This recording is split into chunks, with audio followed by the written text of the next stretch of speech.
Every mountain that I've climbed in my life, I try to connect to the spirit before even approaching the mountain because, it's not a conquering feat. We don't conquer any part of nature. It's a very surrendering, devotional, spiritual journey, or almost like a pilgrimage for me. That's Wasfia Nazreen, a woman who has redefined what it means to be a mountaineer and a human rights advocate. She's the first Bangladeshi to climb the 7 summits and the only Bengali to reach the top of K2, one of the deadliest peaks on Earth. But what makes Wasfia extraordinary isn't the mountains she's summited. It's why she climbs them. I'm Shelby Stanger, and this is Wild Ideas Worth Living, an REI Co-op Studios production presented by Capital One and the REI Co-op MasterCard. For Wasfia Nazreen, every big mountain expedition is both a spiritual practice and a form of activism. In 2014, National Geographic named her Adventure of the Year while she was climbing the 7 summits. The goal of this project was to raise awareness about women's rights and progress in her home country of Bangladesh. When she isn't climbing mountains, Wasfia travels the world inspiring others to push their limits and connect with nature.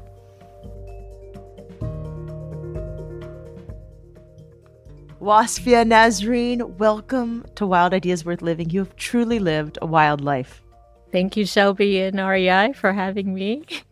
Of course. So where are you right now? I'm sitting in a studio in Venice Beach, California. Awesome. I want to get into Los Angeles because, you grew up in such a different place. So let's just start from the beginning. Where did you grow up and what was your relationship to nature growing up as a kid? I was born and raised up to my adult life in a country called Bangladesh. It's a very young country. My parents lived through the independence war. And so, everything about Bangladesh is related to nature. My dad worked in shipping, and so we were in the Bay of Bengal, which is the largest delta on the planet. As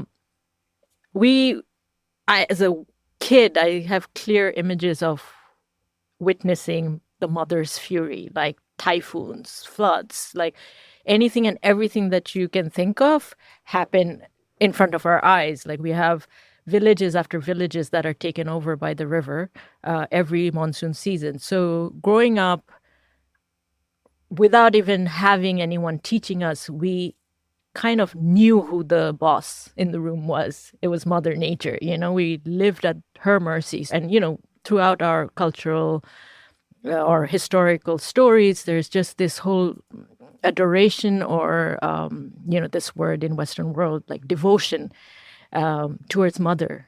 That's so interesting. And also just as we are shifting in a world where natural disasters are happening more in places like Los Angeles and San Diego. Texas. Everywhere. Yeah, Texas. Yeah. How did you get to the United States? So a little bit about before coming to United States. I come from a broken family. It's a very long story. But in short, my parents were divorced when I was 12, going into 13. And I was kind of moved into a relative's house to give background about South Asian girl. In our society, the ultimate summit for any girl is marriage. And so at that time, even as a young adolescent, I could tell that I became a burden for my relatives, and I wanted to just get the F out of there. I just didn't want to be a weight on any of my relatives' shoulders who thought, from their very good intention that they needed to marry me off. And so I wanted to run away from that. And the only way to get out was education for me. And so I requested my aunt at that time, who I had moved into my relative's house in the capital, and I requested her to strategically put me in an English medium school at that age. Because in my mind, my ticket out was college. That's the only way. Because if I lived back in Bangladesh and went to college there, the next step would be, hey, where do we marry her off? Because here I was carrying the shame of the family as the girl, right? So fast forward to when I turned, I think, 17 going into 18, I applied to a whole bunch of colleges around the world. And then this one college in the US gave me 100% scholarship. And because I had no money, without thinking twice, I chose that college. And had the vision in my mind that I was coming to New York because that's all I knew about America. And my college was in Decatur, Georgia. Yeah, I went to school one city away from Decatur, Georgia at Emory. And so I'm at the exact same time that you were there. And it's a shock. It was culturally different than San Diego. It was culturally different than anywhere, and there was this whole dirty South hip hop genre movement was going on. Culturally, what I learned about America by going to Atlanta, I wouldn't change that for a thing in the world now. I think it was the most diverse experience I could have gotten. It's so interesting talking to you because I've talked to a ton of mountaineers, but none have had your background. What was the very first time you ever climbed a mountain? Depends how you define a mountain. So now I do big mountains. So it's kind of embarrassing talking about the younger ones. Like, when can you call a mountain a mountain? But in Bangladesh, from a child's perspective, my first mountain or hill was at the age of 6. There's a temple on top of it. It's called Chandranath Temple, and the mountain is called Chandranath. And it's in Chittagong. It's barely like 1,200 feet. But at that time, it looked major, and all my relatives were struggling at the bottom of it. And my dad actually reminded me when I summited Everest that was my first mountain. I was there before anyone, and apparently I was sitting inside the temple. So it sounds like you're naturally athletic, but you also have this desire to really push yourself outside of your comfort zone. I mean, honestly, when I look back, I have, astrologically speaking, certain placement in my chart too. I'm very driven since I was a kid. I was very as a child, the things I had to do at the age of 12 before I even got my period, not having a single parent to look after you. I think those were the real mountains I climbed. And I just didn't want to be one of those young women who gets married off. Trauma takes you places, girl. So the short answer to how I get to the mountain tops is unresolved childhood trauma. I'm only laughing because someone just asked me, what is some of what are all the participants of your podcast share in common? I was like, well, not all of them, but a lot have had unresolved childhood trauma. or just trauma, or also just a strong desire to be a better person. But a lot of them who do the super extreme stuff, yeah, I mean, you got to work some stuff out. Yeah, and I also recognize that, forget about mountains, even as an expeditions expert or managing expeditions, or designing your own expeditions, the chaos that goes in leading up to an expedition. I think it's a replica of the chaos that I went through as a child. And that's why I do so well. And even though now I've gone through years of therapy, I'm much more calmer, I'm trauma-free, whatever, but I still love the chaos of it because I'm a problem solver, I otherwise it's just boring, Throughout her childhood, Wasfia learned how to create calm in a world of chaos. That skill turned out to be incredibly valuable as she figured out her next steps. When she was in college, Wasfia visited India for a research project. The last stop on her trip was especially impactful. In that trip, which was a very long trip, and there were several locations that I had to go to, the last destination was a place called Dharamsala in northern part of India, which is where the Tibetan people, exiled Tibetan people from Tibet, are based. So those who may not be aware, Tibet, the country, was occupied by China in 1949. And since then, millions of Tibetans have become refugees all around the world. And the first place that they come to is that northern tip of India that I'm talking about. And I still remember sitting there, bawling my eyes out, thinking look at these people who's lost their whole motherland. They've gone through extreme torture and dictatorship and harassment and all kinds of negative things that you can think of. And so on that flight back, I was reflecting on all of that, and I just instinctively knew that there was something waiting for me in Dharamsala, and I didn't know what that was.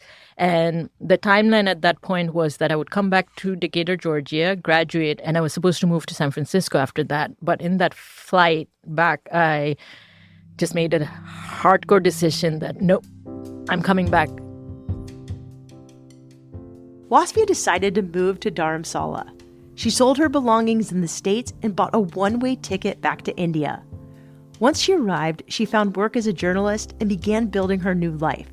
She immersed herself in Tibetan Buddhism, started a deep meditation practice, and ended up forming a relationship with the Dalai Lama himself. So in Dharamsala, everything is kind of based around the Tibetan diaspora. And His Holiness the Dalai Lama is based out of there. So a lot of people has moved to the town because of the work, the human rights work or any kind of work related to Tibetan people. So I became a Dharamsala correspondent for the largest Tibetan English newspaper at that time, because the entire news media is controlled by Chinese Communist Party and there's zero news coming out about Tibetans.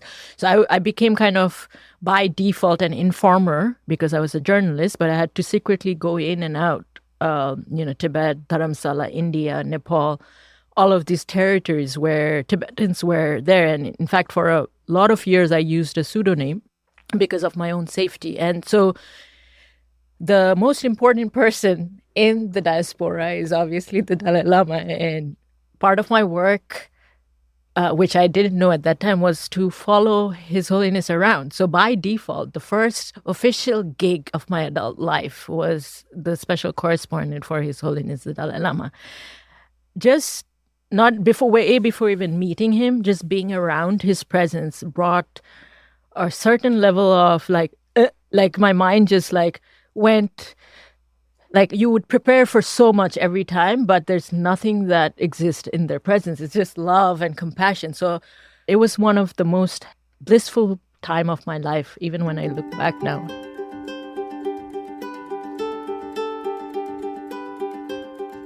Dharamsala is nestled in the foothills of the Himalayas in northern India. There, Wasfia lived in a humble house with limited heat and electricity. Still, it was a magical time for her, and she was able to focus on her spirituality and meditation practice. Over the next 7 years, Wasfia built a community of friends who all climb mountains together. Because of the region that we were in, the nearest places there was no pubs. There was 5,000, 6,000 meter peaks where my friends were climbing. So I just went over the weekend to learn. But anyway, long story short, it was during that period that I was going off to 4,000, 5,000, 6,000 meter peaks. And I realized that these, regardless of how long or short these journeys were, these were kind of like pilgrimages. These weekend trips had a big impact on Wasfia. For one thing, trekking in the Himalayas helped her develop a more spiritual connection to the mountains. For another, the friends she was climbing with were active in the Free Tibet movement, and spending time with them led her to do more human rights advocacy work. Eventually, she started working full-time at a nonprofit that focused on women's empowerment. So I reached a point in my development career where I realized that Bangladesh by itself had really progress in terms of women's rights. That was basically my concentration on stopping violence against women. And so while I was reaching kind of like a peak in my development career, I was also wanting to get out of it because I felt like I had given enough and I had reached a place where I didn't really grow anymore from my work. I would work, and then whatever I would have saved, little money, I would go off to the mountains. So I was in Nepal in 2010 when I took the decision that I would jump on this campaign called Bangladesh on 7 Summits, where I would physically go walk to the highest mountain of every continent, which figuratively portrays what women in our country go through on a daily basis without even having to step on a mountain. And then also, Bangladesh at that time hadn't been to any of these mountaintops. So it was, putting Bangladesh on top of every continental summits, but also highlighting at the same time how far women in our country had come and also recognize how far we can still go. So that was my mission for the 7 summits. So when you go do this, you don't have a ton of money. You've been a human rights activist and a journalist. Yeah. Do you don't just contact Adidas and the North Face and be like, hey, no. I'm climbing. No. How do you fund this? Another humongous leap of faith. Thank God I was 27 and it didn't, if it was now, I would think differently. People didn't have much exposure on mountains in Bangladesh to begin with. All they knew was Everest, and so for them to fund me for smaller mountains was a mission. So, before I even announced the campaign, I sold off everything that I could, got rid of my rented apartment, moved into a friend's parents' home. So I minimized all my cost, then took out a bunch of personal loans, ended up taking a bank loan. Now, I don't know about American system or anyone who's listening from different country, what your country's system is, but in Bangladesh at that time, we only had bank loans for college education, buying a car and a fridge or something like that. There was no provision to give bank loan for climbing a mountain. So to convince the board of a Bangladeshi-owned bank to give me money for trips that I may not return from was probably one of the hardest mountain I have climbed. In 2011, Wasfia decided to combine her passion for mountaineering with her humanitarian work by climbing the 7 summits of the world.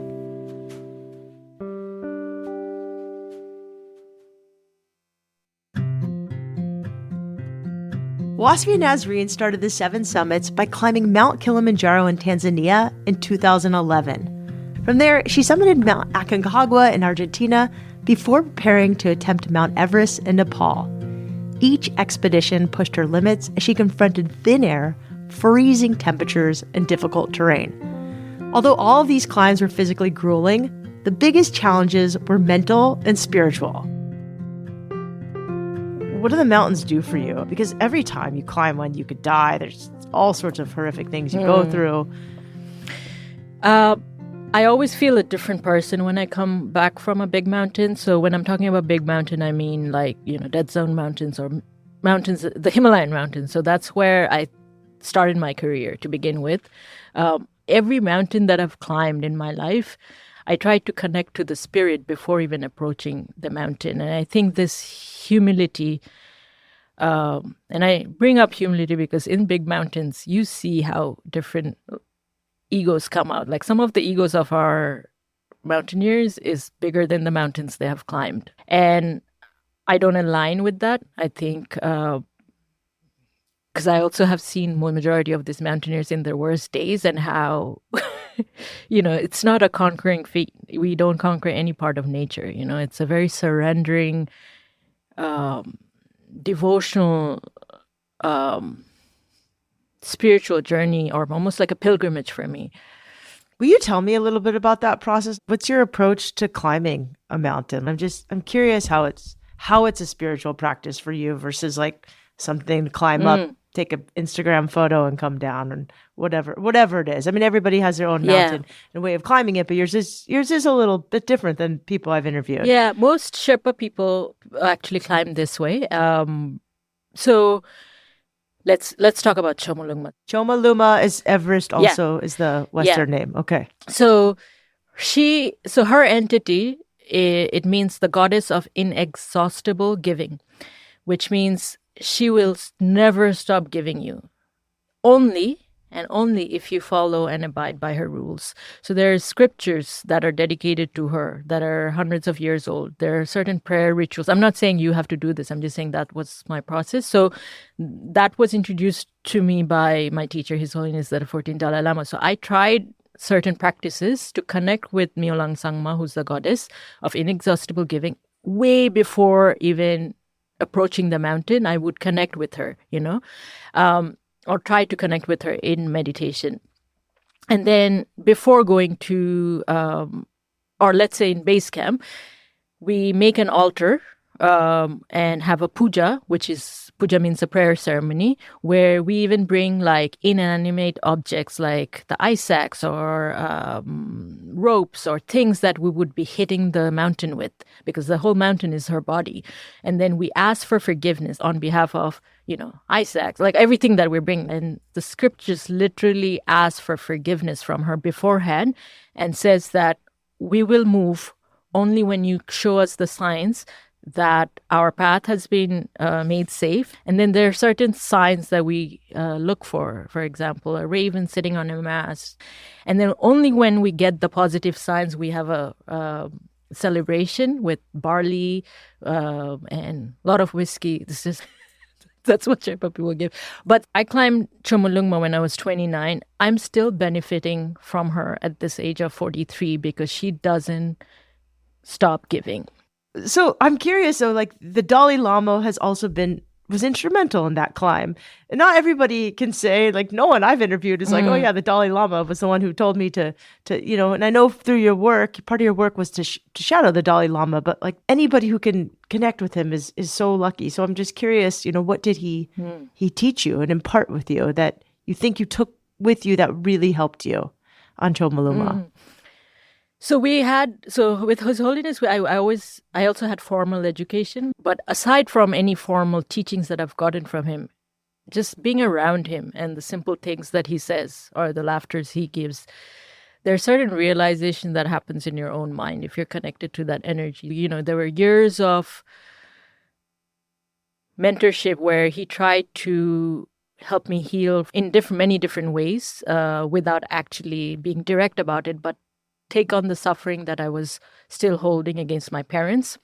So whenever I would hit a roadblock with my mom, for example, like there were certain things he asked me to practice, and then Holiness would always say, but who cares? Your biggest mother is Mother Earth, like you're always deconnected. Ha ha ha ha ha. And so I didn't quite realize what he was referring to, and then leading up to, it was kind of parallel, like leading up to the big mountains. And so when I told him that I was going to go for Everest was part of, the 7 summits, somehow he turned the lens onto Chomolungma as my mother. And, starting from the scripture to how to approach her in certain practices, all of that was taught by him over time. Before Wasfia set out to climb Everest, she started visualizing it in her meditations. In framing Everest as her mother, Wasfia felt a stronger connection to the mountain. That connection instilled a sense of confidence in her, regardless of the challenges she might face. After months of physical training and a lot of spiritual work, Wasfia and her friend and climbing partner Nima started their summit push late in the season. Conditions were rough. Avalanches were ripping through the Khumbu icefall, and the weather windows were closing almost as fast as they opened. It had been the deadliest season on the mountain since 1996.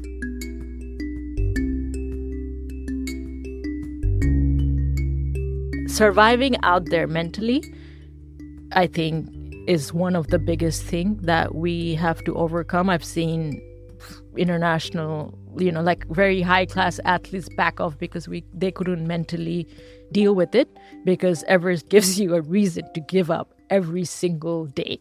Every single moment there's a reason to give up. So to not give up and stay there when things are being, destroyed and you're in an avalanche and your things have been broken.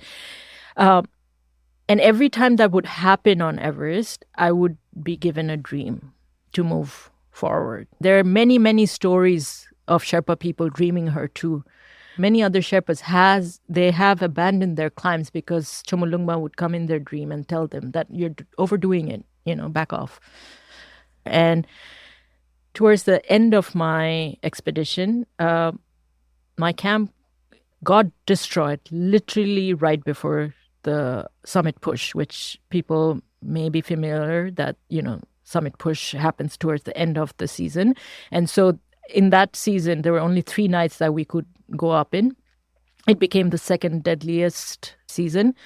I've had friends die, not my expedition, but during that same season. So mentally, crossing dead bodies, just surviving out there. When my camp got destroyed, there was literally every single person told me, there's no way you can get to the top. These are the options. But I was given certain dreams, and then I have goosebumps down. Like on the last 2 nights, I felt like a force was pulling me from my center. It's like this goddess energy is like, come. And me and Nima reached on top of the world at the time that the sun was rising, which is still one of the most, if not the most beautiful experience of my life. And, by the time I came down, everything was different for me. My reality was very different.